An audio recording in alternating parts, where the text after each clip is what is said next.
Hey there. I used to be a cop, and I'm going to tell you why prisons don't keep you safe. People who commit crimes do so for a reason. Lack of money can lead to thefts. Lack of coping strategies can lead to assaults. Untreated mental illness or past trauma can also impair the ability to make good decisions. Prisons are not designed to address the needs that lead to crime. They're a place to hide desperate people away from public view and scare non-incarcerated people into compliance. Think about it. If somebody goes to jail for a theft, are they likely to have a higher earning potential when they get released, or a lower one? If someone goes to jail for an anger management issue, is their anger likely to be better or worse when they get out? And folks, people are getting out of jail all the time, just poorer, more traumatized, and more alienated from society. Does that make you feel safe? What an idiotic take. Nothing is more obvious that a society with prisons is safer than a society without prisons. Every modern legal system uses prisons to some extent, and only the most fringe lunatics believe in prison abolition. A society without prisons is far more dangerous than a society with prisons. The modern prison abolition movement is among the dumbest there is, and virtually no one is pushing back on it. I encourage those who have common sense to push back on this lunacy because it is spreading. It is essential for normal people to push back on these lunatics. Let's address the points made. Hey there. I used to be a cop, and I'm going to tell you why prisons don't keep you safe. First of all, I acknowledge that being a former cop gives you more credibility when discussing these matters. I don't deny that. But expertise alone doesn't make you right. What makes you right is the strength of your arguments, evidence, and data. And in this video, the arguments are complete trash. People who commit crimes do so for a reason. That's right, but having a reason does not make an action justified. If you harm someone unjustly, it doesn't matter that you had a reason in your mind. The only thing that matters is whether the harm was justified, such as in self-defense, where you harm an attacker. People have all sorts of reasons for doing evil things, but that doesn't make their actions justified. There are cases where reasoning can reduce the severity of a crime. For example, stealing emergency medicine from a pharmacy to save someone's life may be justified. But you cannot extrapolate from such rare cases to the overwhelming majority of crimes, where no such justification exists. Lack of money can lead to thefts. Lack of coping strategies can lead to assaults. And lack of sexual partners can lead to rape. And lack of morality can lead to wife beating. And lack of self-control can lead to murder. And lack of critical thinking can lead to religiously inspired terrorism. And lack of ethics can lead to selling drugs to children. And lack of humanity can lead to scamming old ladies of their savings. And lack of impulse control can lead to vandalism and looting. And lack of empathy can lead to animal cruelty. And lack of patience can lead to road rage and reckless driving causing death or grievous bodily harm. Untreated mental illness or past trauma can also impair the ability to make good decisions. People don't go to prison simply for making bad decisions. They go to prison for making illegal decisions. Bad decisions can include overeating, gossiping, becoming overly angry, neglecting hygiene, chewing with your mouth open, or not reading books. These may be vices, but they aren't crimes. You won't go to prison for them unless they somehow lead to an illegal act. People go to prison because they have intentionally or recklessly committed a crime. Most crimes require two elements: actus reus, the criminal act, and mens rea, the guilty mind or intent to commit the crime. For example, if you intentionally defraud struggling people and wipe out years of their savings, you have committed both the act and had the intention to do it. You belong in prison at a minimum. You deserve to suffer. You deserve everything that's coming to you. It doesn't matter if you were poor or desperate. You still committed a horrific evil and harmed innocent people. There must be a penalty for that. This wasn't just a bad decision. It was an evil decision that led to serious harm. That requires justice. And by locking up that criminal, we ensure fewer people are scammed. Behind bars, they can't defraud anyone. And even if they're released, they may never again be trusted with people's money. Or if they are, they'll be under heavy scrutiny. This is part of why prisons do, in fact, keep people safe. As for mental illness and past trauma, the courts already take these things into account. But the fact that some prisoners may have these things does not in any way mean they are not liable. So long as they were not insane or severely impaired, they knew what they were doing was wrong. The fact that someone was abused as a child does not justify them in abusing a child. They deserve punishment and justice just like other offenders. If you want to argue for a reduced sentence based on these matters, that's fine. but they are still dangerous and should be locked up. Prison keeps children safe from predators and abusers. That is a fact. Anyone fighting against this is putting children at risk. Prisons are not designed to address the needs that lead to crime. Prisons are not designed to address the needs that lead to crime. This may be assuming that most crime is driven by need, that criminals are simply desperate individuals acting out of necessity. It paints the image of a starving person who had no choice but to point a gun at someone to steal their belongings, as if their desperation somehow justifies the crime and trauma they inflicted on their victim. Well, it doesn't. And this does not represent the vast majority of criminals. The reality is that some people are just evil or do evil without anything close to having a justification. There was no need for their crime. They are simply psychopathic or deeply selfish, immoral or impulsive. They don't belong in the general public because they pose a threat to decent people. They belong in prison until they are sufficiently punished and no longer a credible danger. Though psychopaths make up roughly 1% of the general male adult population, they account for between 15% and 25% of incarcerated males in North American prisons. This overrepresentation shows that a significant portion of criminals did not commit their crimes out of necessity, but because they lack empathy, morality, or self-control. And it's not true that psychopaths cannot control themselves. They absolutely can, and David Wood is a clear example of this. For almost all crimes, there is no need. No one needs to drive drunk. No one needs to commit sexual offenses. No one needs to violently beat their children or spouse. No one needs to defraud customers or burn down buildings. No one needs to commit violent assaults. No one needs to manufacture dangerous drugs.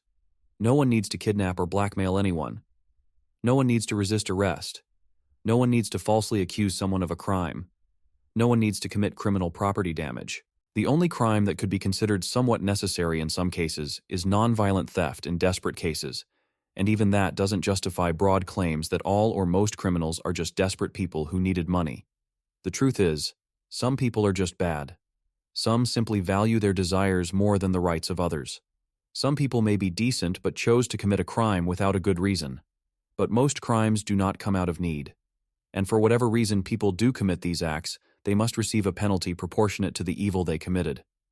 In many cases, prison is the appropriate penalty. For less serious crimes, fines or house arrest may be more appropriate. But public interest and safety must be at the forefront of the decision of what to do with the offender. Moreover, even if prisons do not address the root causes of crime, does not mean they are not necessary. Just like hospitals do not prevent certain lifestyles which lead to needing advanced health care. Both are still necessary. Prisons keep us safe from the crimes that criminals were going to continue doing had they not been locked up. The people who should be addressing the needs to prevent crime are the parents and schools, primarily through providing a moral education. If parents and schools actually focused on ethical education, so many of these crimes could have been avoided. A massive factor why prisons are filled today because of failed parents and schools. Garbage parenting and schooling with little to no focus on ethical development. What do you think is going to happen? They're a place to hide desperate people away from public view and scare non-incarcerated people into compliance. Desperate people. That's how he classifies the prison population, as desperate people.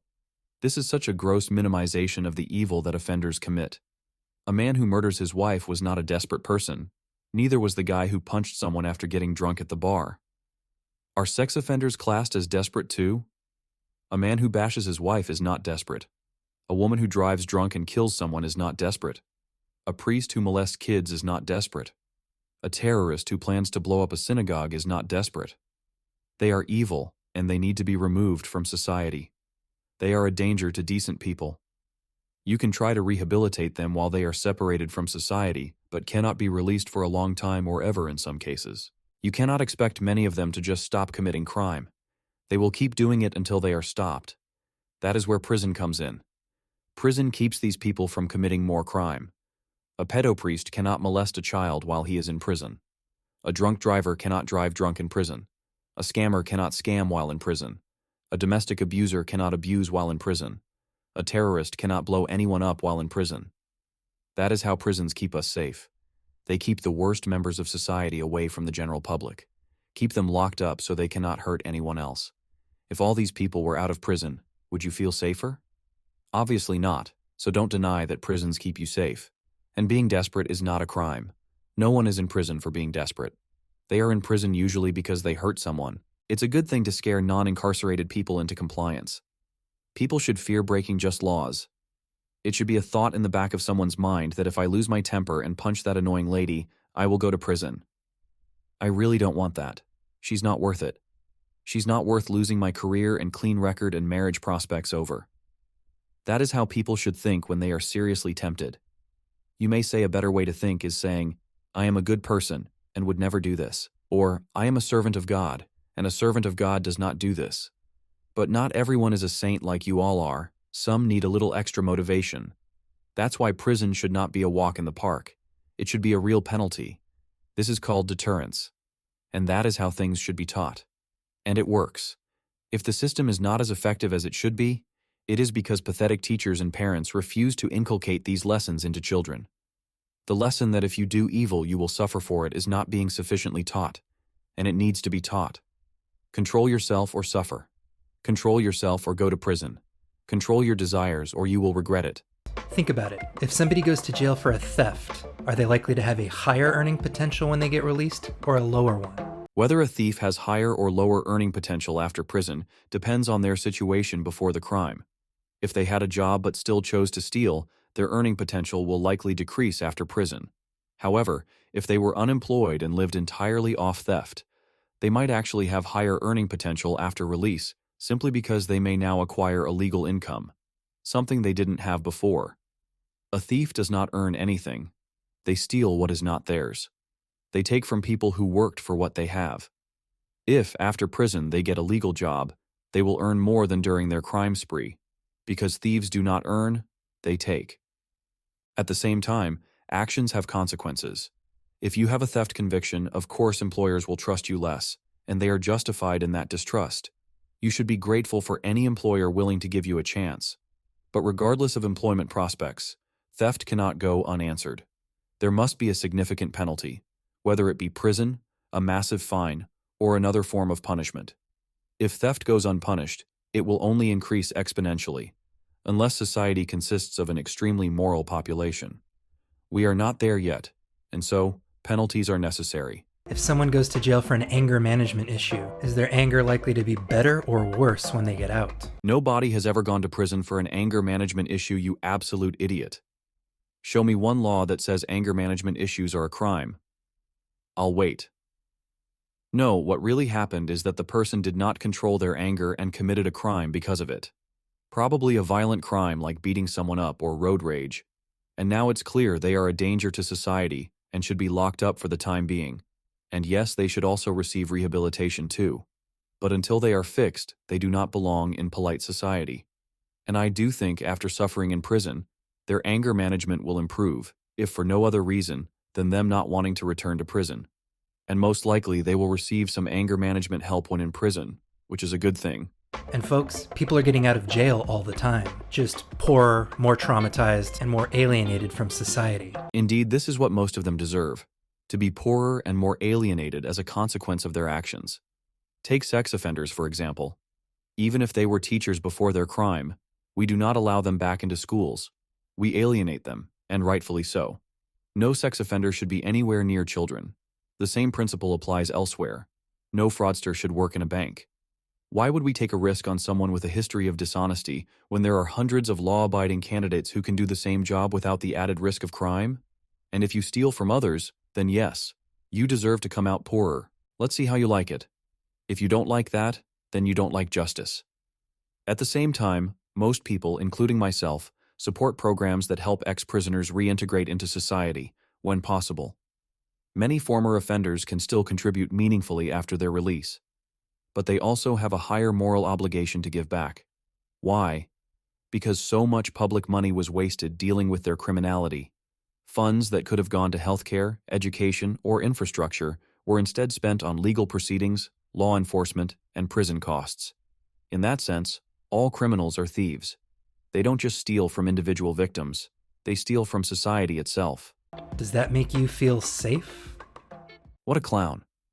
What makes me feel safe is knowing that terrorists, spouse abusers, thieves, rapists, drug dealers, arsonists, fraudsters, Pedos, hackers, murderers, drunk drivers, traffickers, kidnappers, forgers, and animal abusers are behind bars. If you want to ask what makes us feel safe, how about you ask the battered woman whose husband threatened to kill her and her kids? Do you think she feels safer with him behind bars, or on the streets, or in some rehabilitation center nonsense, which is essentially a prison, if they are not allowed to leave? And if they are allowed to leave, then that person is a threat to her life. Not on my watch. I will fight against the injustice of what this fool is pushing. He is putting people at risk with this anti-prison rhetoric, especially women. If you want to make the case that certain crimes should not receive prison sentences, or even be a crime like marijuana possession, I am open to that. Same with sex work or so-called hate speech laws. We can discuss these types of issues. But don't pretend that prisons are not keeping us safe when most crimes leading to prison involve serious harm. Theft causes serious harm. Assault causes serious harm. Beating someone causes serious harm. These were the crimes mentioned or perhaps alluded to by this ex-cop. He diminished the evil and danger of at least 2 of these crimes. Pathetic. While we are on the topic of making people feel safe, I think this is a perfect time to advocate for capital punishment. It may be that plenty of people feel safer when mass murderers and terrorists receive the death penalty. Especially other prisoners or staff might feel much safer with these devils not being around. There is no good reason to be against capital punishment. For what purpose do we keep these disgusting, sick, worthless murderers alive? The world would be better off if they received the legal justice they deserve. As I've been thinking about this topic, I've come up with a few woes of my own, inspired by the woes of Isaiah from Isaiah 5:20, where he declared, "Woe to those who call evil good and good evil, who turn darkness to light and light to darkness, who replace bitter with sweet and sweet with bitter." I never expected to become a poet, but here we are. Here are the woes I came up with for this topic. Woe to those who minimize the seriousness of evil. Woe to those who create a dangerous society. Woe to those who side with the criminals. Woe to those who protect violent criminals from receiving the harsh penalty they deserve. Woe to those who want to abolish the institutions that humanity needs. Woe to those who care more about the criminals than the victims.